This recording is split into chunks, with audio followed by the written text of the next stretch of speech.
نحمده ونصلي ونسلم على رسوله الکریم اما بعد۔ سامعین محترم، آج 24 اکتوبر 2024 کو جناب فصیح الدین حیدرآبادی، داعی و مبلغ مسلک اہل حدیث، ان کے آفیشیل یوٹیوب چینل پر ان کی 21 منٹ 3 سیکنڈ کی ویڈیو آئی ہے۔ جیسے ہی وہ ویڈیو پر میری نظر پڑی، میں نے بالاستیعاب اس کو سنا اور میں نے کہا اس کا فوری جواب ریکارڈ کر کے میں اپنے آفیشیل واٹس ایپ چینل سنی جمعیت الاحناف میں ڈال دوں، اور اس میں جو یوٹیوبرز ہیں یا انسٹاگرام وغیرہ چلانے والے حضرات ہیں، ان کو میری اجازت ہے کہ اسے ویڈیو کی شکل دے کر اپنے اپنے چینل پہ اپلوڈ کر سکتے ہیں۔ خیر، گزشتہ مرتبہ وہ قرآن کریم ہاتھ میں لیے ہوئے تھے، اب قرآن کے بعد باری آتی ہے حدیث کی، تو وہ ڈائریکٹ حدیث کو چھوڑ کر، فقہ کو چھوڑ کر، علم تصوف کی کتاب غنیۃ الطالبین حضرت شیخ عبد القادر جیلانی رحمۃ اللہ علیہ کی، اسے ہاتھ میں لیے ہوئے تھے۔ اور اس میں انہوں نے کہا کہ میں جب آپ نے 17 تاریخ کو آڈیو ڈالی 2 منٹ کی اور چیلنج مناظرہ کیا، تو میں گیا تھا پولیس پرمیشن کے لیے، مجھے پرمیشن نہیں ملی، تو بہرحال وہ نہیں ہو پایا۔ تو ساتھ میں انہوں نے یہ بھی قبول کیا، ان کی اس ویڈیو کو آپ بغور دیکھیے گا کہ وہ بات جو کہی جا رہی تھی کہ ان کی جماعت کے ایک لڑکے نے، جس کی عمر انہوں نے بتائی کہ 18 سال ہے، اس نے حضرت شیخ عبد القادر جیلانی رضی اللہ تعالی عنہ کو کے حوالے سے یہ کہا کہ اگر وہ بھی مجھ سے بحث کریں گے تو ان کا پیشاب نکل جائے گا۔ مجھے وہاں کے احباب نے یہ بات بتائی، میرا بہت دل دکھا۔ پھر یہ بتا رہے ہیں کہ اس نے معافی مانگی اپنے ماموں کے ساتھ آ کر، ان کے مرکز میں بھی اور بھی کہیں پر، بہرحال تو اس کے معافی کی اطلاع مجھے نہیں پہنچی۔ لیکن یہ تو کنفرم ہو گیا اور دنیا نے دیکھ لیا کہ جو آپ کی جماعت سے جڑتا ہے وہ اتنا جری بے باک ہوتا ہے کہ اکابر اولیاء اللہ کو خاطر میں نہیں لاتا، بات کرنے کی اسے تمیز نہیں ہوتی ہے کہ کس کا کیا مقام و مرتبہ ہے۔ بہرحال انہوں نے اس میں قبول کر لیا کہ وہ لڑکے نے یہ بات کہی تھی، اور ماحول میں بہت تناؤ پیدا ہو گیا تھا۔ بعد میں اس نے معافی وغیرہ مانگی۔ اب اس کے بعد انہوں نے، میں نے جو آڈیو ڈالی ہے 11 منٹ کچھ سیکنڈ کی اپنے یوٹیوب چینل سنی جمعیت الاحناف پر، فصیح الدین صاحب، میں ویڈیو نہیں بناتا ہوں، حدیث پاک میں تصویر کشی کو ناجائز و حرام کہا گیا ہے، اور میری کچھ ویڈیوز جو یوٹیوب پہ ملتی ہے پاکستان کی، یا شاید میرے خیال سے کہیں اور کنٹری کی بھی ہوں گی، یا ہندوستان کی، وہ میری مرضی سے نہیں لی گئی ہے، میں اس کے ناجائز و حرام ہونے کا قول کرتا ہوں۔ ہاں، جب مناظرے کا مسئلہ ہو اور فریق مخالف بغیر اس کے راضی نہ ہو تو وہاں ہمارے یہاں رخصت ہے، یعنی اس موقع پر ہم لوگ ویڈیو بنا لیتے ہیں۔ یہی وجہ ہے کہ جب آپ نے میرے چینل کو وزٹ کیا تو میرے چینل کو چلتے ہوئے لگ بھگ 4 سال ہو گئے، آپ کو میرے چینل پر میری ایک بھی ویڈیو، تصویر وغیرہ قطعاً نہیں ملے گی۔ ثم الحمدللہ میں اس کی پابندی کرتا ہوں، لیکن مناظرے میں آپ کی لگائی شرط کے مطابق انشاءاللہ اس کا اہتمام کیا جائے گا اور لائیو بھی کیا جائے گا، تاکہ لوگ احقاق حق و ابطال باطل کے حسین منظر کو ماتھے کی آنکھوں سے دیکھیں۔ اب اس کے بعد انہوں نے بتایا کہ پہلے یہ بھی بریلوی تھے اور ان کے نانا بھی مشرک تھے، چونکہ ان کے یہاں قبر کا طواف کرنے والا، اسے ہاتھ لگانے والا، چومنے والا وغیرہ وغیرہ مشرک کی کیٹیگری میں آتے ہیں، تو ان کے نانا بھی مشرک تھے اور ان کے ابا بھی مشرک رہے ہوں گے۔ پھر ان کو جو ہے جماعت اہل حدیث میں آنے کی توفیق ہوئی اور یہ اہل حدیث میں آئے۔ تو اب یہ جو دوران گفتگو انہوں نے کہا حضرت شیخ عبد القادر جیلانی علیہ الرحمۃ والرضوان کی کتاب ہاتھ میں لے کر کہ دیکھیے یہ ان کا عقیدہ ہے اور یہ آپ کا عقیدہ ہے۔ پہلی بات میں کلیئر کروں کہ وہ لڑکے نے جو کہا تھا کہ حضور غوث پاک رضی اللہ تعالیٰ عنہ پیشاب کر دیں گے، آپ نے کہا اس نے معافی مانگی، وہ ٹاپک کلوز ہو گیا۔ میں حیدرآباد سے آ گیا، میرے آنے کے بعد آپ نے مجھے چیلنج مناظرہ کیا اور کہا کہ میں ثابت کروں گا کہ آپ شرک و بدعات میں مبتلا ہے، کینسر سے زیادہ بھیانک بیماری کے اندر آپ مبتلا ہے۔ اور جب میں نے اپنی آڈیو میں پوچھا کہ آپ کی میری کوئی ملاقات ہی نہیں ہے تو آپ نے کب مجھے فعل شرک کرتے یا فعل بدعت کرتے پایا؟ تو موصوف کا تگڑا قیاس دیکھیے، تگڑا قیاس، حدیث و قرآن کو چھوڑ کر یہ مہارتی صاحب فرماتے ہیں کہ آپ کی کے چینل پہ 2-3 آڈیوز دیکھ کر میں نے یہ اندازہ لگا لیا، آپ کے نزدیک یہ چیز مسموع بالشہادہ ہے؟ یہ تو جب آپ مناظرے میں آئیں گے پھر میں آپ سے پوچھوں گا کہ آپ نے شیخ عبد القادر جیلانی کی کتاب کیوں اٹھائی؟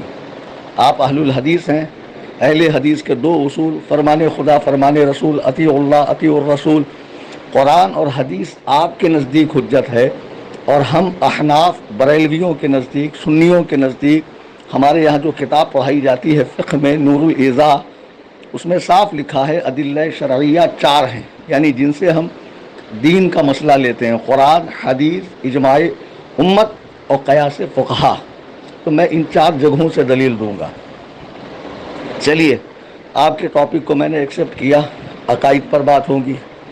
آپ کے شہر کو میں نے قبول کیا، حیدرآباد میں بات ہوگی۔ آپ کو تیسری سہولت میں نے یہ دی کہ آپ کو ٹکٹ وغیرہ کا خرچ نہیں اٹھانا ہے، 10 لوگوں کا تو کیا میرے اکیلے کا بھی نہیں اٹھانا ہے، میں اپنے ذاتی خرچ سے آ جاؤں گا۔ اور آپ نے کہا کہ آپ نے جو جگہ بتائی ہے وہاں دونوں طرف کی عوام جمع ہو جائیں گی۔ میری عوام کی میں گارنٹی لیتا ہوں کہ انشاءاللہ کوئی بدنظمی نہیں ہوگی، ہماری جانب سے جو مقرر کردہ لوگ ہیں وہی کمرے میں ہوں گے، آپ کو بحفاظت مناظرہ گاہ میں لایا جائے گا، ہمارے درمیان گفتگو ہوگی، جب حکم فیصلہ سنائیں گے اس کے بعد بحفاظت آپ کو آپ کے علاقے میں چھوڑ دیا جائے گا۔ اب اتنا کچھ کہنے کے بعد بھی اگر آپ اس جگہ پہ راضی نہ ہوں تو پھر تعجب ہے، حالانکہ آپ نے اسی 21 منٹ کی ویڈیو میں اخیر میں کہا ہے کہ چلیے میں اس جگہ کو قبول کر لیتا ہوں اگر اس کے علاوہ آپ کے پاس کوئی انتظام نہ ہو۔ اس جگہ کو چننے کا مقصد یہ تھا، مرکز اہل سنت ایرا کنٹا کہتے ہیں شاید، اولڈ سٹی حیدرآباد میں، جو شہباز دکن مفتی مجیب علی رضوی علیہ الرحمہ نے قائم فرمایا ہے، کہ وہاں ایک بہت بڑا ادارہ ہے اور وہاں تمام علوم و فنون کی کتابیں جو دوران بحث ہمیں لگیں گی بآسانی مل جائیں گی، اور میرا وہاں آنا جانا لگا رہتا ہے۔ تو بہرحال آپ اس جگہ تشریف لائیں، اور آپ نے کہا کہ کل پرسوں جبھی بھی آپ آئیں، کچھ گھریلو معاملات ہیں جس کے سبب میں اس مہینہ سفر نہیں کروں گا، اور نومبر میں کچھ تاریخیں دی ہوئی پروگرام کی، تو میں 15 نومبر کو حیدرآباد آؤں گا انشاءاللہ 2024 تک، اور تب تک اس کی تشہیر بھی ہو جائیں گی انشاءاللہ اچھے سے۔ آپ چینل کا تھمبنیل وغیرہ بنا کر ڈال دیجئے، لوگ ابھی سے انتظار میں رہیں گے۔ میں اہل سنت کے احباب سے گزارش کروں گا کہ سب اس کو لائیو سنیں، خود حیدرآباد میں رہنے والے اور مرکز اہل سنت کے قرب و جوار میں رہنے والے بھی اسے لائیو سنیں، مناظرہ گاہ میں نہ آئیں، ٹھیک ہے؟ اور اہل حدیث عوام کو آپ کنٹرول کیجئے۔ خیر، میں 15 کو آؤں گا، اگر 15 کی تاریخ آپ کو منظور نہ ہو، اس تاریخ میں آپ کہیں مصروف ہوں، تو پھر آپ ایک کام کیجئے کہ 25 نومبر کے بعد، نومبر کا پورا مہینہ، دسمبر کا پورا مہینہ، جنوری کا پورا مہینہ، فیب کا پورا مہینہ، اس میں سے جو آپ کی سہولت ہو آپ بتائیے کہ کلیم حنفی میں آپ سے اس تاریخ میں مناظرے کو ریڈی ہوں۔ انشاءاللہ یہ عاجز، یہ فقیر، یہ حقر اپنے ذاتی کرائے سے حیدرآباد پہنچے گا، مرکز اہل سنت میں آپ 10 احباب کے ساتھ آئیں، اور مناظرے کا ٹاپک عقیدہ ہی ہے۔ مجھے بڑا افسوس ہو رہا ہے، ابھی آمنا سامنا ہوا نہیں، شرائط مناظرہ طے نہیں ہوئی، آپ ابھی سے دلیل دینے لگے۔ آپ سوچ رہے ہیں کہ شیخ عبد القادر جیلانی رحمہ اللہ کی کتاب اگر میں دکھا دوں گا تو کلیم حنفی حیبت کھا جائے گا کہ استوا علی العرش کے حوالے سے ان کا عقیدہ یہ ہے اور آپ کا عقیدہ دوسرا ہے۔ ہنوز دلی دورست، مناظرے میں کتاب اللہ، حدیث رسول اللہ، اس کے بعد آثار صحابہ، اور اس کے بعد ہمارے نزدیک جو چیز حجت ہے وہ آپ پیش کریں گے۔ اور غنیت الطالبین ان کی کتاب ہے یا نہیں ہے؟ آپ نے وحی الہی کی طرح اسے یہ کیوں سمجھ لیا کہ یہ انہی کی کتاب ہے؟ اس پر بھی بحث ہوگی، آپ ٹینشن مت لیجئے۔ اور عقیدہ استوا علی العرش پر آپ کے نزدیک قرآن کی دلیلیں کم پڑ گئی؟ کیا آپ نے قرآن کھول کر نہیں دکھایا کہ دیکھیے قرآن میں ایسا ہے اور آپ کا عقیدہ ایسا ہے؟ اور جو باتیں آپ نے میری طرف منسوب کی کہ قبر کا طواف کرنا، اسے ہاتھ لگانا، اسے چومنا، تو میں آپ کو بریلوی مسلک بتاؤں گا کیا ہے۔ دراصل کیا ہے کہ دکن میں اہل بدعت بہت زیادہ ہیں کہ جن کے رد کے لیے ہمیشہ میں آتا ہوں۔ فصیح الدین صاحب، آپ میرے چینل کو ٹھیک سے وزٹ کیجئے اور میری ایک تقریر ہے بابا پارٹی کا آپریشن، اس کو سنیے. کیا کوئی غیر مقلد اور اہل حدیث عالم رد کرے گا بدعاتیوں کا جو میں نے کیا ہے؟ آئی سمجھ میں بات؟ تعزیہ داری کی، قبروں پہ طواف کی، سجود کی، اور اسی طرح ناڑے گھوڑے دھاگے وغیرہ باندھنے کی، بہت ساری چیزیں، آراس میں ہونے والی غیر شرعی رسموں کو، اور شادی بیاہ میں غرض کے شعبۂ زندگی میں جتنے معاملات آتے ہیں جس میں لوگوں نے قرآن و سنت کی پیروی چھوڑ کر یہ ہندوانہ رسموں کو اپنایا ہے، ان سبوں کا میں رد کرتا ہوں. اور آپ نے میری جانب شرک کا الزام لگایا ہے اور دلیل دی ہے کہ آپ کی کچھ آڈیو سے یہ بات پروف ہو گئی، تو آپ ضرور مناظرے میں اسے ثابت کریں گے. اور جسے آپ شرک کہہ رہے ہیں وہ فی الواقع شرک ہی ہے، یا درجہ کفر میں ہے، یا درجہ حرام میں ہے، یا درجہ کراہت میں ہے، یا درجہ اطاعت میں ہے. یہ ساری چیزیں میں آپ کو مناظرے میں بتاؤں گا، آپ ٹینشن مت لیجئے. آپ کہہ رہے ہیں نا بہت سے بریلوی فضلاء سے آپ کی ملاقات ہوئی، کلیم حنفی سے نہیں ہوئی ہے. الحمدللہ ہم نے مدارس میں باقاعدہ 18 سال کا وقت لگا کر سند حاصل کی ہے. سمجھ میں آئی بات؟ یہاں وہاں 2-4 مہینے کا کورس کر کے ڈپلومہ نہیں لیا ہے، اللہ کا شکر ہے. دوبارہ آپ نے یہ جو باتیں کہی ہیں، میں اس پر بھی آپ ثابت کریں گے کہ جن کو بریلوی کہا جاتا ہے انہوں نے کیا کیا شرک کیا، اور جسے آپ شرک سمجھ رہے ہیں قرآن و سنت سے وہ شرک ثابت ہوتا ہے کیا، اور جو عقیدے آپ ہماری طرف منسوب کر رہے ہیں وہ واقعی ہمارا عقیدہ ہے کیا، اور اگر ہے تو اس کا شرک و کفر ہونا حدیث و قرآن سے بتائیے. آپ مناظرہ ہوا نہیں، کچھ ہوا نہیں، گھر میں بیٹھ کر آپ اپنی کرسی پر اطمینان و سکون کے ساتھ میں بنیت الطالبین ہاتھ میں لے کر بتا رہے ہیں کہ بتائیے اس کے مطابق آپ کا عقیدہ نہیں ہے. ارے بھائی اتنی گھائی کیوں ہے، اتنی جلدی کیوں ہے؟ میں تو چاہ رہا ہوں کہ مناظرہ ہو اور بہت قاعدے سے ہو، اور دنیا دیکھے کہ جو کہتے ہیں کہ کلیم حنفی صرف ٹیلی فونک مناظرہ کرتا ہے، روبرو بیٹھنے کی اہلیت نہیں ہے، انشاءاللہ دنیا دیکھیں گی. تو بہرحال ٹاپک آپ کا کہ میں شرک و کفر میں مبتلا ہوں، وہ بحث تو چھوڑ دیجیے. آپ نے کہا اس نے معافی مانگی، آپ کے ذریعے مجھے اس کا علم ہوا، تو بہرحال وہ تو بحث ہی نہیں رہی. میں آیا تھا، میں نے رد کیا، میں چلا گیا، اس کے بعد میری کوئی آڈیو نہیں تھی. آپ نے مجھے چیلنج مناظرہ دیا، اور چیلنج مناظرہ کے اندر 5 منٹ کی کچھ ویڈیو کے اندر آپ نے میری جانب کینسر سے زیادہ موذی مرض شرک و بدعت میرے اندر آپ نے بتایا ہے. اور بریلوی جو ہے پوری جماعت، پورا مسلک بریلویوں کا شرک و کفر کے اندر مبتلا ہے. تو آپ مناظرے میں اسے ثابت کریں گے، اور پہلے بیٹھک ہوں گی، اور پہلے بیٹھک میں شرائط مناظرہ طے ہوگی، ٹھیک ہے.